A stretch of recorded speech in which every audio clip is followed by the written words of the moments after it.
দেখো বন্ধুরা, আজকে হঠাৎ করে কারেন্ট চলে গেছে। ওয়েদারটা কেমন জানি হলো, মানে জোর ঝড় উঠেছিল আর কারেন্টটা চলে গেছে। গিয়ে বৃষ্টিটা একবার করে আসছে, একবার করে কমে যাচ্ছে, আবার কারেন্টটাও প্রবলেম করছে। আর ফোনে তো চার্জও কম। কী করবো, ঘরে বসে আছি, ভালো লাগছে না। আর আমার মা এখন এই যে বালিশ সে ওয়ার পড়াচ্ছে। আমার মাকে দেখতে পাচ্ছ অন্ধকারে? দেখতে পাবে না ভালো। আসলে কি বলবো, কারেন্ট নেই তো, ঘরটা একটু অন্ধকার অন্ধকার ভাব। আমার মা এই বালিশের ওয়ারগুলো চেঞ্জ করছে। মায়ের তো একটুখানি ধুলোতে অ্যালার্জি আছে, সেই জন্য হাঁচি হচ্ছে। আর বালিশে একটু ধুলো থাকে। বাপি বাইরে বসে আছে, বোন কাকাতে ঘরে।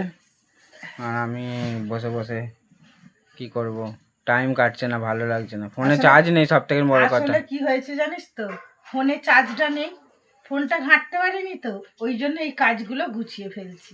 একদিকে তো ভালোই। ফোনে যদি চার্জ থাকতো আর এই কাজটা হতো না। হ্যাঁ, সেটাও ঠিক। ফোনে যদি চার্জ থাকতো তাহলে সারাক্ষণ তো তুমি ফোনই ঘেটে যেতে, টাইম কেটে যেত। তারপর বলতে যে এই কাজটা হতো না। এই কাজটা কত সুন্দর এগিয়ে যাচ্ছে। এটা করে নিচ্ছি, কালকের কাজ আজকে করে নিচ্ছি। বালিশগুলো না রে নোংরা হয়েছিল, আমিও আমার কাজ করছি। ঢাকাগুলো একটু নোংরা হয়েছিল আর ওই জন্যই খুলে রাখছি।